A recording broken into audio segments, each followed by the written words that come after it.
Welcome to the Ladies Who Leverage podcast, where we empower women to own their power, create influence and impact, and live life unapologetically AF.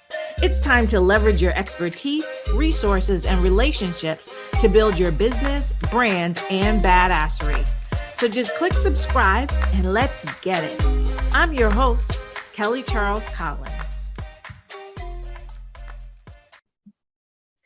Hey, everybody. Welcome to the Ladies Who Leverage podcast. Today, our special guest is Dr. Kristen Guillory, and I'm going to read her bio for you, and then we are going to get right into this conversation. And I can tell you it is going to be good because we just spent all kinds of minutes, which we really should have recorded, talking about all kinds of good stuff, but we'll bring it in for you.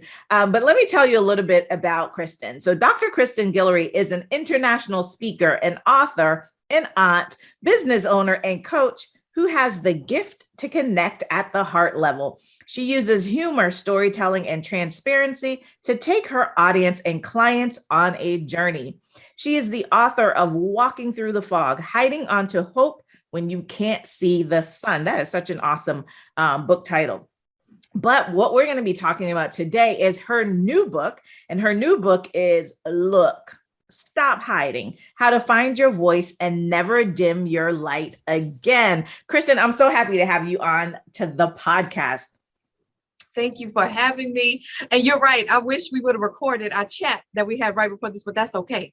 That's okay. So I'm excited we'll to be bring here. it in. We'll bring it in. So, your publicist reached out to me about you.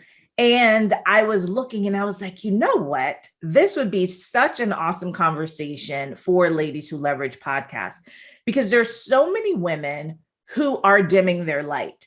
And one of the things that I always talk about is I don't shrink, right? And I'm not dimming my light for anyone. You can put on sunglasses, right? We've heard that before.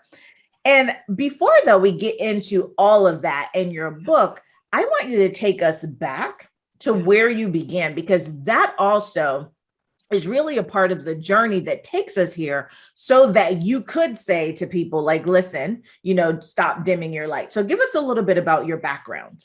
Sure. So as you said in the bio, I am a very proud aunt. So from Dallas, Texas, the oldest of three. I was in band in high school, played the clarinet, advanced placement classes, college, and just really throughout all the things, whether degrees in high school, I always in some way kind of hid a little bit of me, whether it was my personality. I'm naturally funny. I'm naturally energetic. I like to dance. And there were times that I would just, come on, don't play.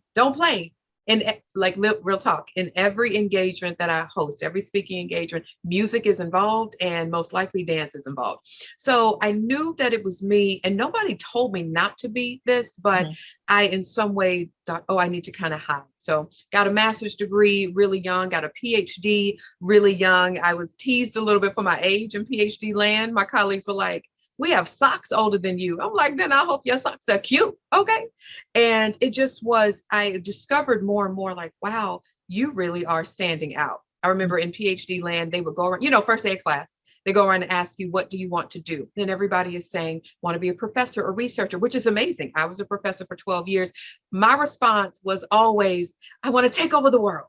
I want to help everybody. And I was like, no, my long-term goal is not to do that. My long-term goal is not to professor and research. I don't know what it is, but I know it's supposed to be this. So professor, 12 years, background in social work, a therapist for 4 years. I left my professor position in 2014 in a step of faith. And that was the scariest journey of my life, because I like steady money. I like steady checks. And I was also worried about what people would think of me leaving this professor position. And I have this PhD, and it was a position that was created for me. And now I'm going into entrepreneurship and full-time public speaking. And I was paralyzed by fear, and just more and more walking in freedom became my thing. Had no plan to be a speaker coach. I've been a speaker coach the last 3 or 4 years. And what's been so interesting on that journey is the number one word that my clients say is, after working with me, they are walking in freedom. So look, I'm like, can you tell people you're making money with me? Can you tell them I'm helping you get your coins? They're like, yeah. But it's it's the freedom for me. And it's been all of that, but that couldn't happen until I was comfortable walking in the fullness of me and my freedom and all the things, and not apologizing for myself anymore, which I used to.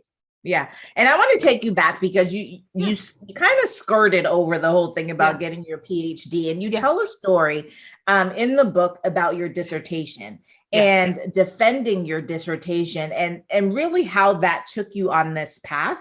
So share with the audience what happened when you were doing your dissertation. Sure. So my dissertation was reviewing peer influence and social support on African-American males regarding school completion and dropout. So leading my presentation. And so if anybody's ever either defended a dissertation or you have attended a dissertation defense, they are generally boring as Hades. Okay. Like they are structured. They're just boring. And for me, I knew I need to put in a little bit of me.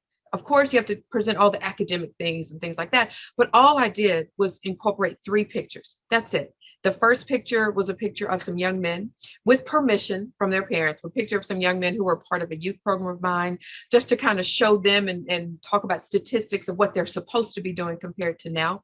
And there was a picture in there of 2 men so we were at my sister's birthday party, and when I was collecting my data, like when you're collecting your research, that's the mode you're in. So I was carrying surveys in my purse. Okay. Like I was carrying surveys. And if I thought you were a Black male between 18 and 24, I was like, excuse me, would you be willing to do this? And at my sister's party, these gentlemen said they would do so. And they were like, hey, we'll do it as long as you put our picture in the presentation. For sure. Okay.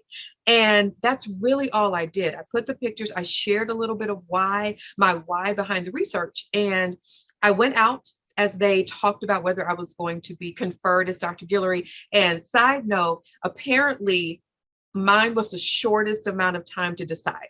So I learned that they were like, Kristen, you became Dr. Guillory the fastest in the history of our department. It only took us 5 minutes to decide. I didn't know that was a big deal until one of my committee members told me a year later that, it normally takes 20, 30 minutes. So anyway, I go back in, they confirm me. And one of the committee members said, this presentation was really good. You need to take this to conferences. You really need to consider going into speaking because of what you just did. And I remember thinking, but all I did was include some pictures. All I did was talk about the why behind what I'm doing.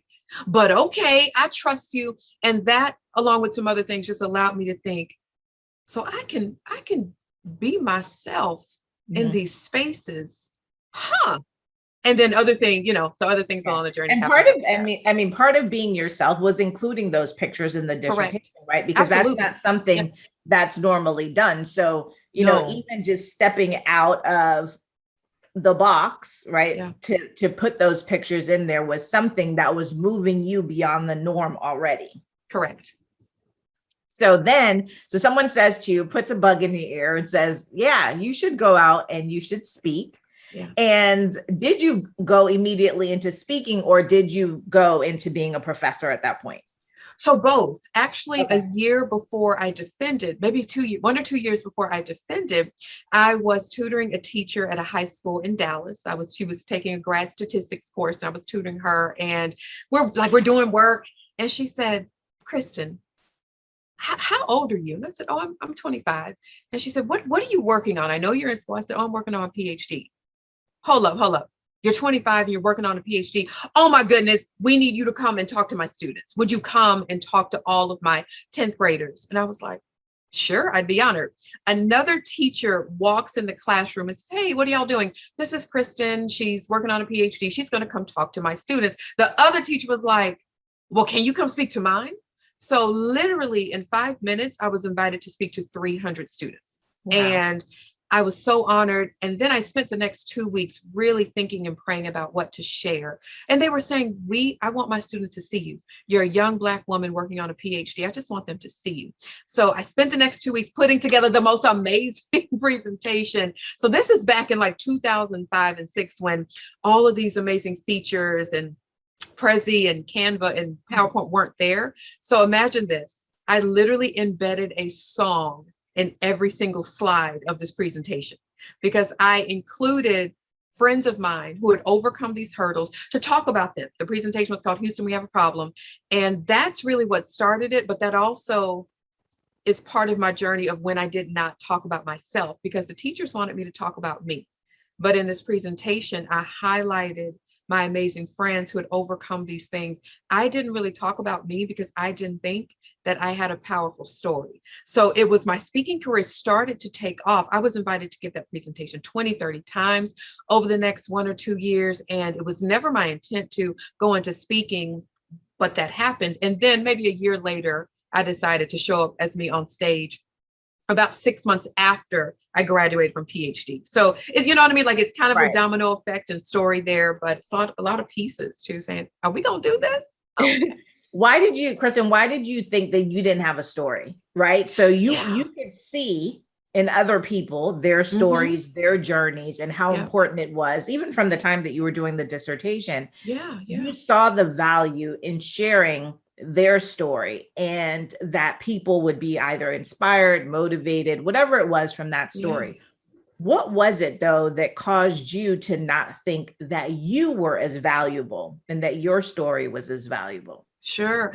I didn't think I had those gut wrenching parts of like powerful stories. When you hear stories of, respectfully, like I overcame a violent situation, or I overcame poverty, or you overcame just, that was in my mind. Like, okay, this isn't powerful because I haven't gone through some things, the typical in my mind at that time, the typical hard things. So I really underestimated my story. I didn't even take into account that these teachers wanted me to talk to their students as a young Black woman working on a PhD, and that was enough.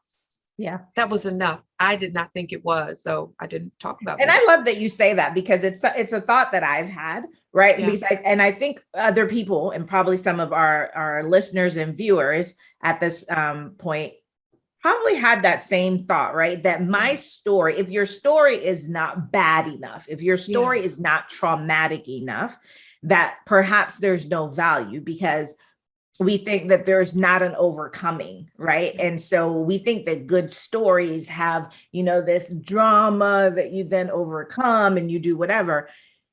But even the stories that don't have those traumatic things, because like you, I would think, tell your story. Well, what is there really to tell, right? I had an amazing childhood. I have a great family. I don't have some of those things. There are things that have happened in my life that, yes, weren't the best. But overall, right, the story was not this, it wasn't a Lifetime movie.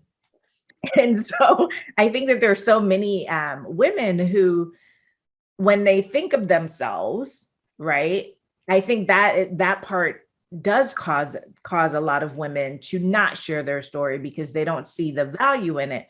When, as you just said, what the teachers wanted you to understand is that, no, what you are doing has value, and what we all do has value. And so, as you talk about stop hiding, right, and use your voice and be who of all, be all that you are and show up in that space. I think that's a really important lesson to take away just from this conversation already, is no matter who we are, what our life is, what our life was, there's value in that. And I always tell people that your life is a masterclass for somebody else, right? And so I think, I just think, I love that you said that, because I think there are women who will get that and say, oh, okay, yeah, I can 100%. Tell it. That doesn't have to be, no, it doesn't at all. And my clients, my awesome clients, a lot of them deal with that as well. When we work on stories as a speaker coach, what are we working on? We're working on your story, and it will be the same thing. Well, I don't have, and what about this? And then when we back it up and actually talk about, well, tell me about what you've done and things you've overcome and your likes and your personality. That's your story. Mm-hmm. It's us. That's the essence of us. And I don't know from where that came, where my story has to have this. And then after that moment where I did not talk about me, I did decide to talk about me at a university, and I called my story PG-6 because I'm like, I don't have a lot of drama in it, but we're going to call it this. And I literally just shared me. I shared that I dealt with self-esteem things. I shared that I was young getting these degrees. I shared that my friends pressured me to do things with guys. I shared that I dealt with doubt. I shared that I had a dean who was a hater. And that was the first time that I shared me. And that changed my life, because within 48 hours, about 10 or 12 women who were in that audience messaged me and emailed me and said things like, I've never met a woman like you. I've never met a Black woman like you. My stepdad and stepbrother molested me when I was younger. I thought about suicide. And at first, I remember thinking, I didn't mention suicide or abuse in my talk. What? It only took me about 10 minutes to take a step back and realize that it's not about having the same story or the same pain. It's about connecting to humanity and connecting to, we've all experienced some kind of pain and triumph, Right. and they felt safe to tell me. And that honestly was when I thought, okay, let me walk in and lean into my story, because we all have one and it's not about the same. Because I've had clients say, well, can I talk to this group? I've never been through that. You don't have to be. You don't have Right. to It's be, as about long as you connection, can. Correct. right? That's the It's number about one the thing. human connection. Yeah, Number absolutely. one. Absolutely. I mean, we don't have to be the same, and none No, of us are the same, but no. exactly what you said, there's safety, right? So they felt safe being able Yep. to share that with you. And so when you started to share your story and thinking about, who you were in the world and how you could show up and how you could really impact the world, how did you transition from that to, I'm going to help other speakers do this. I'm going to help other people do this. And you mentioned that, in all of what we're talking about, that you left your job as a professor. You were a professor for quite some time, Yeah. and you left that to go into this new realm of helping women to stop hiding. So tell us a little Yeah. bit about that journey. Absolutely. So it actually started happening even with me as a mentor. So I've been a mentor for a long time, probably since high school, a professor. And what would happen is my mentees, for example, I'll give you so I was at Starbucks with one of my mentees, and we had just connected. Like, we didn't know each other that well, but she wanted me to mentor her, and something happened. I think a gentleman walked by and kind of looked, and I was like, excuse me. And she said, are you silly? Huh? She was like, oh, you're the mentor for me. And we talked about that later. She just said, you're giving me permission to be silly.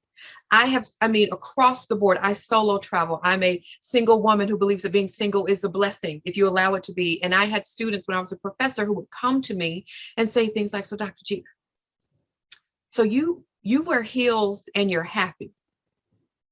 Yes. And you're single. Yes. Yes.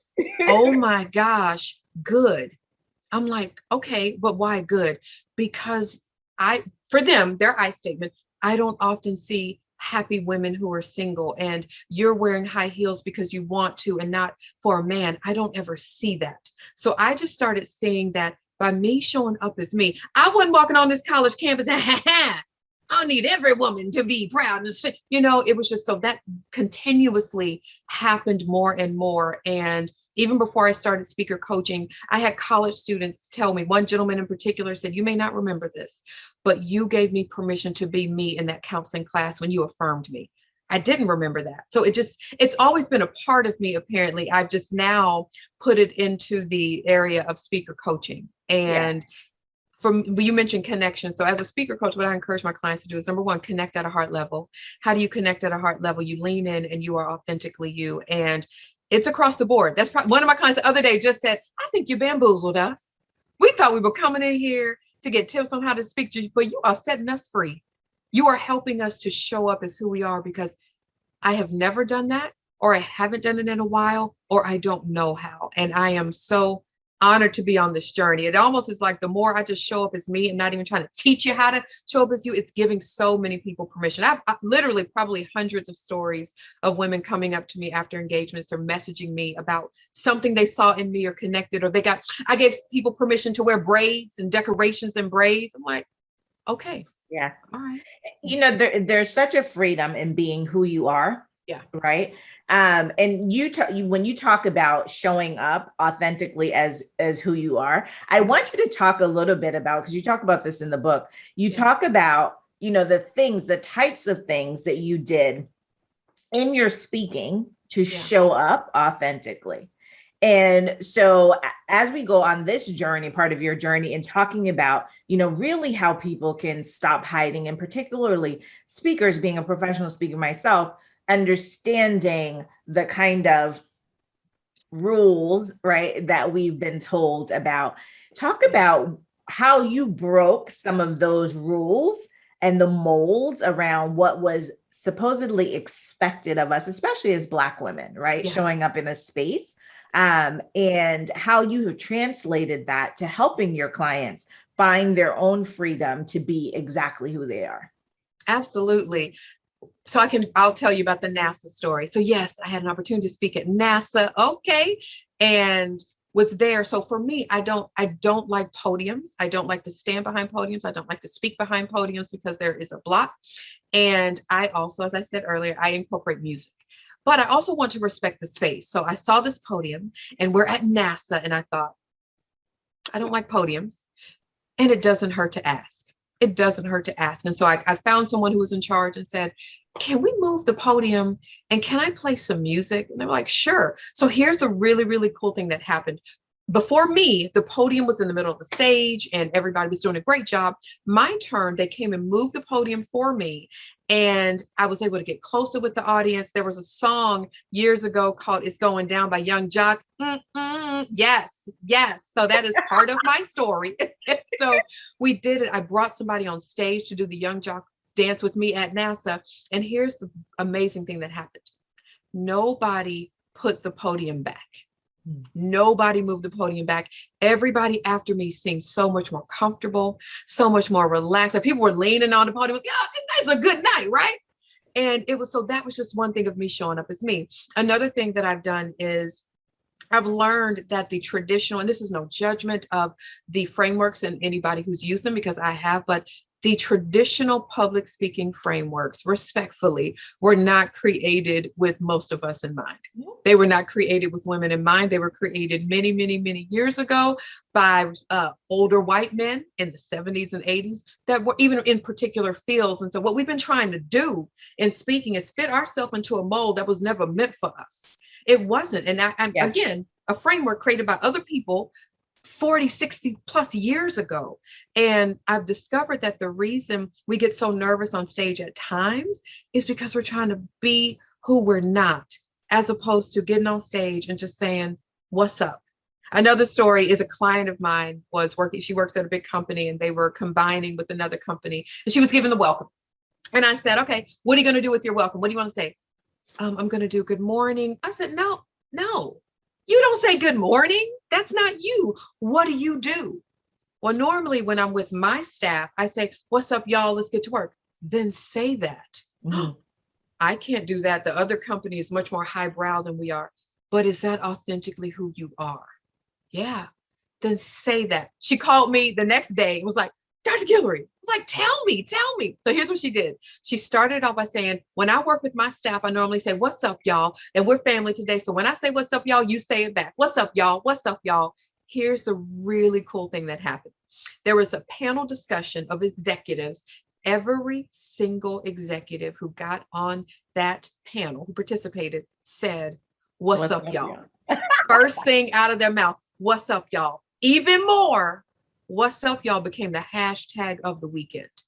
Wow. All because she was authentically her and said, what's up, y'all? So for my clients, I had one client, she's been speaking for years. She's won speaking competitions, but she's never been her. She's never leaned into fully who she is. She had an engagement where she spoke to individuals who were part of a community court program. And she called me in tears, and said, Dr. Guillory, I am finally the speaker I've always wanted to be. Thank you. And what that meant is she shared a part of her story that she was ashamed of. Yeah. I never push people to share things that you're not ready to share. I believe in heart protection, but she said, no, this is something I want to share. Her headshots even changed. Okay. Like her headshots, first headshots were like this is fine. Next one, like this. Is your head cocked? Is your head cocked? And so it just has been things of, I did not know that I've not been showing up, and there's freedom. I didn't know as a corporate real estate executive that I could incorporate my love of hip hop, stepping, and my intellect all in one. and she's Yeah. crying with me on the phone. I'm like, if you like that hip hop song, incorporate it. So I'm so honored. But the main thing is I see them, it's walking in freedom Yeah. by showing up as who they It's so already much are. easier to be you, right? It's just so much easier to be you. Yeah. And when I started speaking, I looked at all the things and, listened to people and, don't, my tick is right. I say right all the time. Yeah. And, people would tell you, don't say that, or, don't speak in slang. Sometimes I'll drop into slang just because I'm saying something, right? And I'll drop into it and I'll drop out of it because that's how I am normally, right? But when I got into this profession, you hear people telling you, keep your hands like this and don't put your hands in your pocket and, don't wear this and don't wear that. And I'm like, why? Right? If I'm worried about all of those things, if I'm worried about, keeping my hands straight, not putting them in my pocket, wearing a suit because somebody said I need to wear a suit, but I'm uncomfortable. So now I'm like, moving the suit. That makes no sense. And so I did a TEDx. And when I did my TEDx, I looked at different ones to see what people were wearing. And I said, you know what, just wear what you want to wear. Yeah. And so I wore my big, pink, long, flowy top because I was like, that's who I am. And my jeans and my wedges, right? And when I go train, I might have on jeans and a long jean duster, or I just wear what makes me happy and makes me feel comfortable. Because if I'm comfortable and I'm me, then you get all of me, right? You get all of me. Right? And so that people can listen. And so, one of the things that you talked about in the book, and I highlighted this because I thought that this was so important, and it goes back a little bit, goes back to what we've been talking about. But you said sometimes it only takes one person to shame us into hiding our true passion and authentic self. When you have a dream or idea, be careful not to allow other people's opinions or comments to diminish your dreams and goals. And while that might seem out of context in terms of what we're talking about speaking, it really isn't. Because when we decide that we want to be speakers and we want to, make a living or do whatever we want, create an impact from speaking, that is a dream, that is a goal. And if you've been told you're too loud, you're too, over the top, you're too this, you're too that, that shaming, right? Or that, saying basically dim your light causes you to not do those things. To talk a little bit more about that, because I think that that's also a very important thing when we're talking about empowering women and using their voice. Is often we talk about women finding their voice. And I don't think that women have ever lost their voice. We just need help amplifying our voices. Amplifying it, rediscovering it, remembering it, all of those things. Absolutely. So I believe one thing, when we're not fully like planted in that we know that we know that we know. So for example, if I know I want to be a speaker and I'm pursuing this, but I'm a little nervous or I'm a little unsure, our feet aren't fully planted in. So when somebody says something that makes us think they're not supportive or that they're doubting, that will make us sway. So that's why I really believe in being very careful about our dreams and our gifts. Doesn't mean that you don't share them with anyone, but we're not fully. So right now, somebody could come up to me and tell me, you're not a good speaker. Get out of here, please, because I know I am. Right. I know I'm gifted at what I do. But in the beginning of this journey, after leaving my professor position, I didn't know what I was going to do. So I was not fully planted. So if I told someone I left my professor position to pursue entrepreneurship, and if someone I felt was, like that's weird, or doubting me, that made me doubt. That made me be paralyzed. And so very important to be clear on what we want, and we don't have to share it with everyone. We can nourish it. We can walk in that. But words are powerful. I've worked with plenty of people who said, I remember 10 years ago, right? We remember things. I remember 10 years ago when someone told me I was too loud. I remember this person told me I was too much. And so what we do is we need to identify, that happened. But that doesn't mean that I have to walk down that path. That means I can do the work, affirmation work, mindset work, prayer work to overcome that, because we have a gift. We know we have a gift to share, but it's real. Words are real. So something I like to say is, I actually got this from one of my coaches, is I am unavailable, meaning I literally am unavailable for any words or conversation that are not uplifting and edifying. I will remove myself. I will shut down the conversation because words are powerful and they will get into our subconscious. 80% of what we do is driven by our subconscious. Real talk. And words get in us. I'm very mindful of that. Like, nah, shut it down and keep going. So yeah, it's real. And our thoughts impact, right? Our thoughts impact 100%. our actions all the time because our brain doesn't know the difference. And so Correct. whatever you focus on, your brain is going to help you focus, continue Absolutely. to focus on that and bring it into your space. And what you were just talking about, and I was reading the book and I started laughing because there was another section where you talked about essentially what I say all the time, which is what other people think about you is not your business. Right. And I don't care. Right. And it's not that, and some people might think, but it's not that you don't take in or that you don't listen or you don't recognize what that people are going to say things about you, but their opinion is their opinion. It is. And we have the right to listen to it. But I was actually just telling a client this. We also have to be very mindful of the source.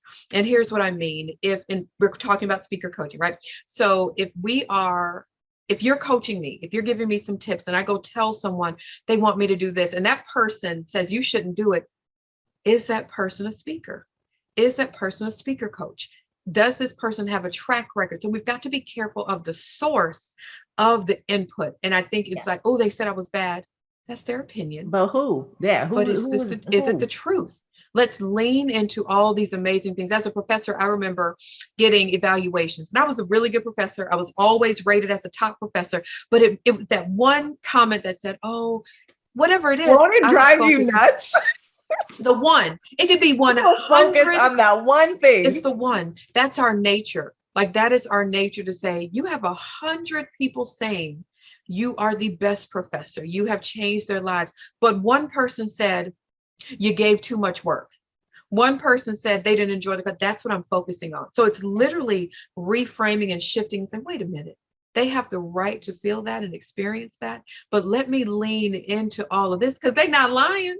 And maybe that's their, you know what I mean? So it's literally, we have to protect our thoughts. The Bible says we've got to call our thoughts. We've got to be very careful because as you said, our the brain doesn't know the difference. So if I believe I'm a millionaire, if I believe these things, your brain's like, you are.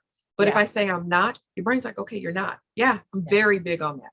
Yeah, absolutely. And then one of the other things that, we're talking about speaking and we're talking about how you show up and what you have to do. And you talk about this whole thing about the speaker persona and code switching, which is very real, right? Especially for Black people, especially for Black women. The whole concept of code switching is very, very real. So before we talk about what that means practically on stage, what is code switching? Sure. So code switching is switching our words or attire or conversation to make others uncomfortable. Generally, it's to assimilate into the quote unquote dominant culture. So for Black people in particular, it would be, I can't wear my afro. I need to straighten my hair. Oh, I can't use slang. I have to change my language. Oh, I have to change culturally parts of who I am in order to fit and make other people comfortable. Yeah. And when we're speaking, that is something that comes up, right? I remember, so I'm part of a speakers association. I remember there was a post that came out and it was about cursing, right? And whether you should curse or not. And just reading everybody's opinions about, well, no, it means that you're uneducated and, why do you have, and I was reading that post like, why? Who are you to tell me how I could show up in front of my audience, right? And what words I use. If I curse, I'm not uneducated. I'm quite educated, right? And I wouldn't curse just to curse, right? And so if you're just cursing to curse, that's one thing. But again, it's those things like, when you said you use music and you use hip hop music, right? Because for you, that conveys something about the story. It conveys something about you. It conveys something about the mood. And it really helps to break people out of the mold of who they think you're supposed to be, right? When you show up that way. And so we all have to code switch at some point, right? And we've done it. And so it's not a matter of saying, oh, don't ever code switch, but it's understanding that, and for society to understand that it is awful to have to code switch, because when we're doing it so that you feel comfortable. And when we're doing it so that you feel comfortable, you put us in a place of discomfort, but nobody cares about that. And you know, sometimes code switching is for our comfort. Yeah. Sometimes it's for our comfort. I can give you an example. So I don't really code switch, but I will tell you the last time I consciously did, right? There may be times I do and I don't realize. Last time I consciously did. I took it. So I'm silly and I like comedy. And I took an improv class 2 years ago. And I just remember saying this to myself. I believe in I statements. I'm speaking this on behalf of myself. I remember saying, I went to the first class. It was great, but I was the only Black person in there. And then not even worried about ages, but I also was the oldest by at least 10 years or so, maybe. So I was like, okay, I made a decision to say, I am not going to show my full personality in here. I'm not. And here is why. For me, because as soon as I go and be like, y'all, but no, you did. And somebody mocks that, or somebody else tries to incorporate it in, I'm going to be upset. So I did that to protect me. I was like, nah, not in this space. But they not about to get, because there was an indication. It was not intentional, but there was an indication that, okay, no. So we're not going to do the Black woman stereotype. That's not what we're doing in here. So to protect me. And so I don't have to go into alter ego. We're going to not fully, like I probably was me at about a level 7, but I did not go in like all of me to protect me. It had nothing to do with them, but it was, no, let me do this because I just want to be mindful. And it's not about, when you think about that, it's people would think, oh, well, you weren't your authentic self. No, you're being your authentic self, because one of the things about being powerful is understanding how to navigate spaces. Sure. Right. And so, and to be able to read the room and understand who do I need to be in this space, right? Still being me, but who do I need to be in this space to successfully navigate that space? And so, as we talk about code switching, some people are totally against it because they think it's being inauthentic. My personal opinion is that it's not. It is just understanding your power and understanding how to leverage your power where you are. Absolutely. So I'm on the other end.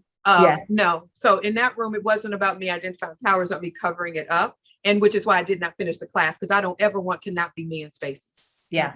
So, and the great thing about this is we have the right to identify what is best for us, right? So those of us who say, no, I do need to code switch a bit for self, you do it. Because I don't, there's no part of me in the book that says don't do it. We've got to do what is best for us. We've got to do what is best for our protection, for our career, for our families. But I am to the point where I attended some event recently and everybody was in suits and things. And they said business casual. I did not know a full suit was business casual. What?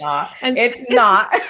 Okay. I'm like, I was a little too casual because I recently have relocated to live by the beach and I had on a dress and a hat and there was an activity that was going on. And I was like, no, I'm about to be myself in this. And it was. And so for me, if I find myself in spaces where I cannot show up fully as me, that's probably not the space for me, but no judgment at anyone who chooses to move in the way that is best for us. Right. Absolutely. And I think that's a great, way to show that you can have two powerful people who fully understand who they are and decide to do things differently, understanding, what is best for them. And like you said, we have to do what's best for ourselves. Not what anybody else says is best for you. No, not when oh no, you should do this, or no, I shouldn't. Stop shitting all over me. I will show up and do what I believe is best for me, because then you also won't be second guessing, right? Because as you're doing it, if you're doing it because somebody said you should do this, or this is how, you don't do that. As you're doing or not doing, you're thinking to yourself, man, I wonder if if I had done it differently, if I had done it the way that I want to do it. So at least if you do it the way you want to do it and it doesn't turn out right, you don't have anybody else to talk to but you. Have no one else to talk about. Absolutely. And and all of this, showing up is a journey. It really is. If we have been in a place where we weren't used to showing up or we've been hiding, it is a journey.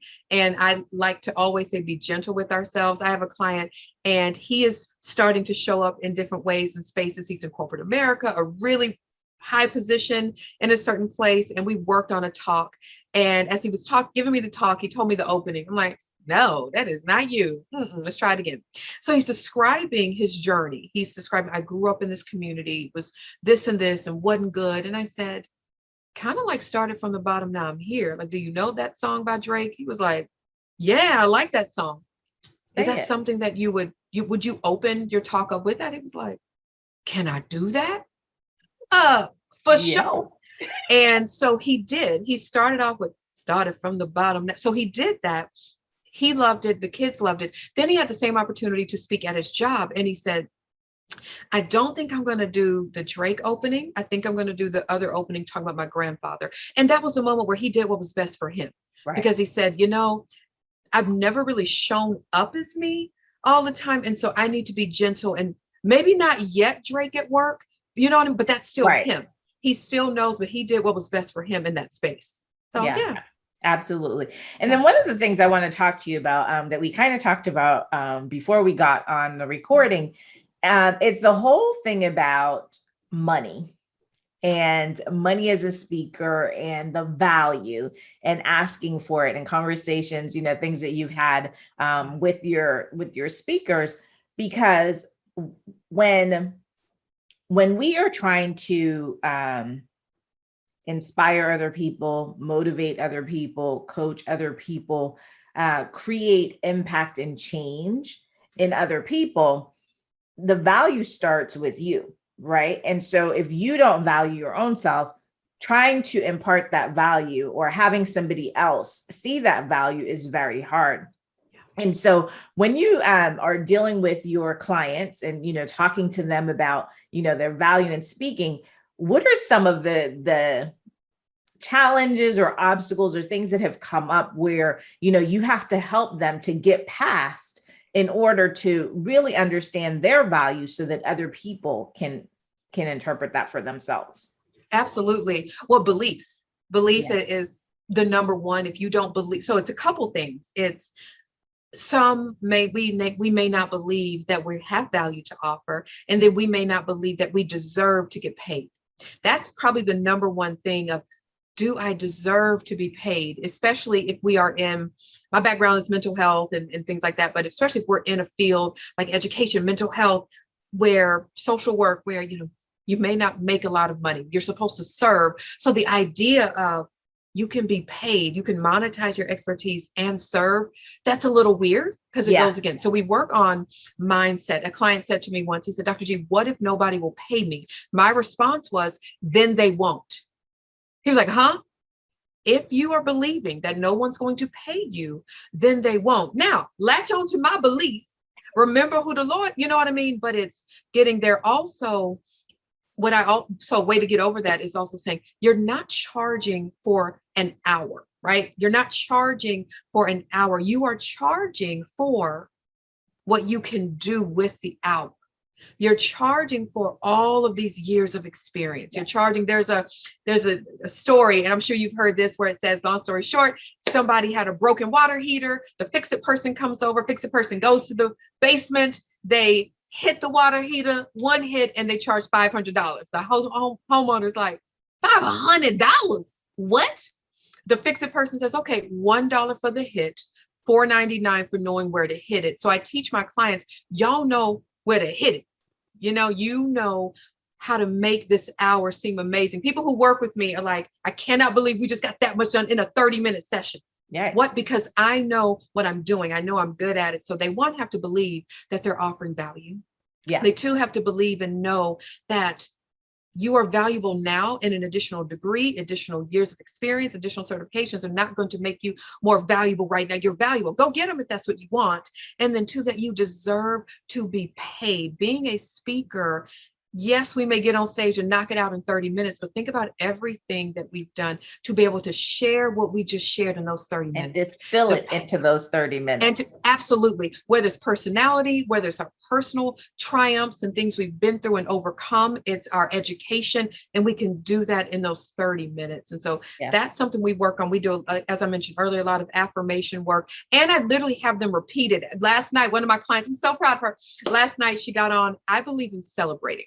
So at the top of every coaching call I have, I'm like, all right, I'd like to hear from two of you. Give me a celebration, and I'll wait. My weight game is good. I'm like, oh, I will wait. So she said, okay, I have one. I've been practicing saying my fees out loud, and she's been practicing them in the mirror. She said them last night, just 1 week ago, when we talked about a certain number, when we talked about $2,000, that freaked her out. She was like, I never said 2,000. Oh no. So we just reframed, and now said, tell me your fees. 3,500 for that, 3,500 for that, 5,000. Oh, excuse me. Right. Where did that come from? What? Like, it's awesome that she knows she can earn this, but it also was a confidence thing that happened in her, knowing, wait a minute, I do have the right to charge this for my high level expertise. Yeah. Right.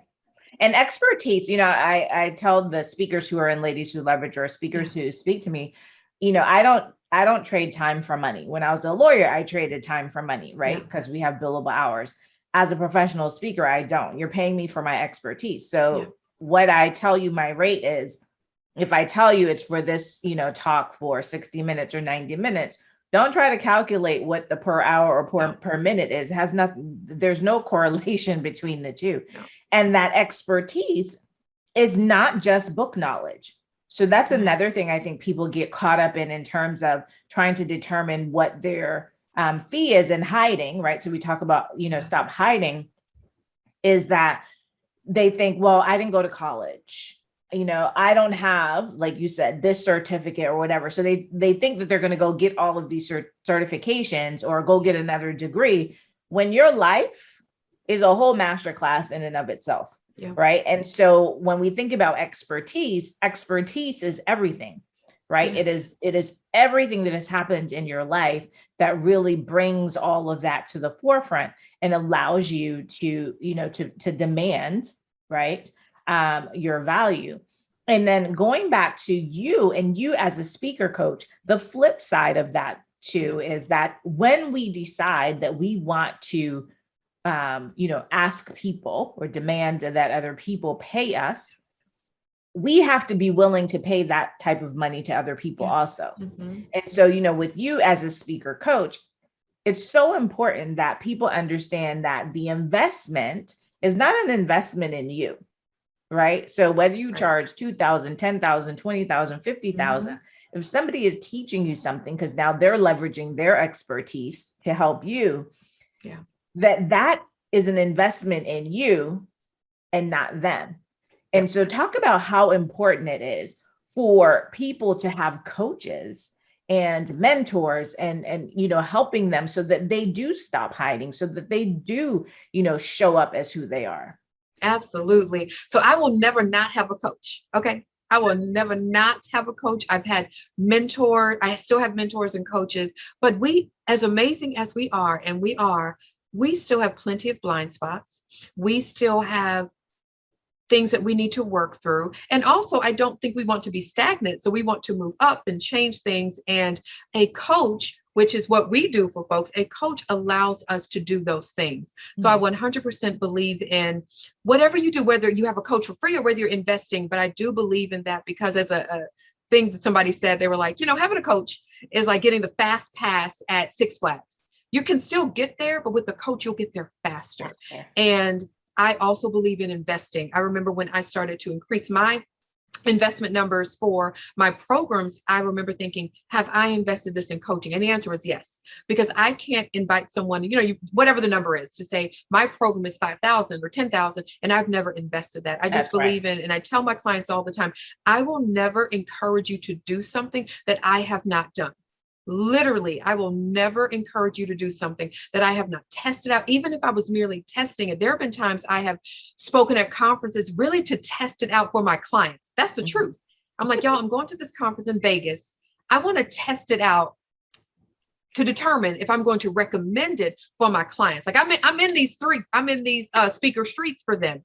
But the investment is not just a financial investment. It is, I believe in my craft. I also recognize that I also need support. Because whenever we get to the point and we don't think we need support anymore, I don't want you to be my coach, and I don't need to coach, because there's always, and my coach has a coach, and my coach's coach has, you know what I mean? Right. They all do. Right. You see you see all of these people who are out there in the world who we think are the gurus, or, the whoever in whatever industry we're talking about, they all have coaches. Yeah. They're all in masterminds. They're all doing something, right? Because there's always something to learn, and there's always something that you can gather. It doesn't mean that you use everything, but, being in spaces and always having your mind move. That is part of not hiding also, right? So we think about, hiding, maybe not, using your voice, or hiding in terms of not, wearing what you want to wear, or saying things that you want to say. But sometimes we're hiding by not being in the spaces that we need to be in, because we don't believe that we belong there. You know what? And with that, I can relate to that personally. About less than a year ago, I was invited to go to this really big, awesome event on a yacht with some celebrities, and I got nervous. And that being nervous, I essentially self-sabotaged. I knew I did. I waited too long to get the ticket, and that was a lesson for me. I remember thinking, okay, hold up.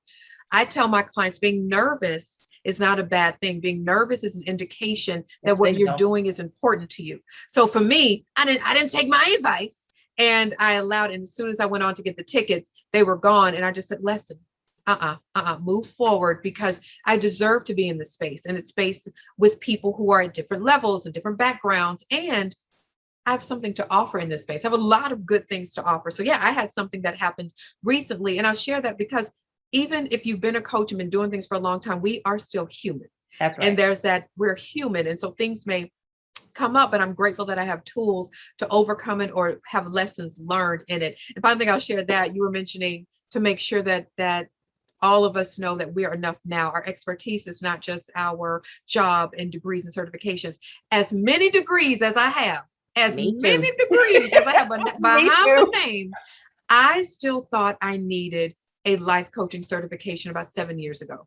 As many letters behind my name, I was like, I can't call myself a life coach. I need this. Right. And after I continued to work with people and support, it was one day I was journaling and working, and I said, hold up. No, I don't. I create the coaching certification. No, I don't. I have my own framework, because I've been doing this work for years. But it's sometimes we think we need more to do it. We don't. We really don't. Now, I do understand that if we want someone, go get it. So for example, if you want it, go get it. Go get it. So for my mental health professionals I support as speakers, if one is not a professional mental health professional, or they're not licensed, I don't ever tell them you can't speak on it. I do encourage things like, consider getting the mental health first aid, or consider calling yourself a mental health advocate, a mental health educator. You're sharing your story. Because I know sometimes I'm very mindful of, now, if you're not that, please be mindful of diagnosis type thing. That's what I mean? Right? It's like being a lawyer, right? It's like being a lawyer and being a speaker. For me, at the beginning, that was one of the things that was really challenging in my own mind, about not, and why I didn't want to be in my title say that I was an attorney, because I didn't want people to think that I was giving them legal advice. Right. So it's the same thing with them. So we have been chatting for a long time. This is so good. I told you before we started, I was like, yeah, this is going to go on for a while, because I think it's it's a really important conversation, but we have to end on this. Okay. Note. But I want you to let the audience know how they can contact you, because a lot of the, our audience members are speakers. They may need a speaker coach, and also where they can find your new book. And again, the name of the book is Look, Stop Hiding: How to Find Your Voice and Never Dim Your Light Again. So tell them, Kristen, where they can find you. Absolutely. So you can find me on Instagram. My Instagram handle is literally the name you see on screen. Push it together, remove the period. So it's Dr. Kristen Guillory on Instagram. Website is kristenguillory.com. You can locate the book on Amazon as well as my Instagram page and website if you want some goodies with it. So if you want the signed book and some goodies, get it from my website. And then I would like to offer your listeners a gift. Can I do that? Oh, nice. I like That's a surprise. I didn't know that. Go ahead. I know. Surprise. Yes. So, and you know what? And you too. So if you all are listening to this amazing podcast and you would like any type of support around speaking, if you slide in my DMs on Instagram, I will gift you a complimentary 20-minute coaching call. And what we're going to do, we're going to work. This is not a sales call. Okay. You may not think we can get a lot done in 20 minutes. I promise we can. So I want to gift that, because if anyone is listening and you want to start your speaking career, or you want to share more or increase your fees or get into training and you're just not sure how to start, I would love to support you in starting or leveling up what you do. So just slide in my DMs. Say you listen to this and you will get a complimentary coaching session. That is so awesome. And now listen, y'all, don't just slide in her DMs or just slide in her DMs. Be serious, right? She's giving you her time. And so respect that she's doing that. And I am so glad that I was able to chat with you. I'm so glad that your publicist reached out to me and that I was able to get a copy of your book and read it before we got on here today. For those of you who are listening, get a copy of her book. It's really, I love that it's written in just a down to earth fashion, and the stories, I think, is what's also important in there. Just, and at the end of the book, Kristen shares, I think it's 41 tips related to being a speaker. And I think that they're all great. So again, make sure that you connect with her on Instagram, her website, and also get a copy of her new book. And Kristen, I want to say thank you to you for sharing your time with me today on the Ladies Who Leverage podcast and really pouring into our audience. And for our audience, thank you for always listening to the Ladies Who Leverage podcast. I endeavor to get you so much information to empower you, to entertain you, to uplift you. And also, if you are a female entrepreneur and you are looking for a safe, supportive ecosystem where you can share your ideas and build a thriving business, then I'm going to invite you to join us in Ladies Who Leverage, which is our global community of diverse women. I'm telling you, the women in there are no joke. So if you're looking for women who are going to help you, support you, uplift you, and yes, hold you accountable, then come join us in Ladies Who Leverage. You can go to ladieswholeverage.com and find out all about us, and so that you can join our amazing community. And as always, remember to subscribe to the Ladies Who Leverage podcast. We drop our episodes every Monday at 9 a.m. So take care, everybody. Listen, share, and enjoy. And as I tell the women and ladies who leverage, unleash your badassery and live life unapologetically AF. Thanks for joining us. This podcast is brought to you by Lady Lawyer Media. If you're a badass woman who's ready to take action to live life unapologetically AF, then you need to join our global community on Facebook, Ladies Who Leverage. And remember to subscribe to our podcast. And until next time, let's collabosource, strategize, and monetize.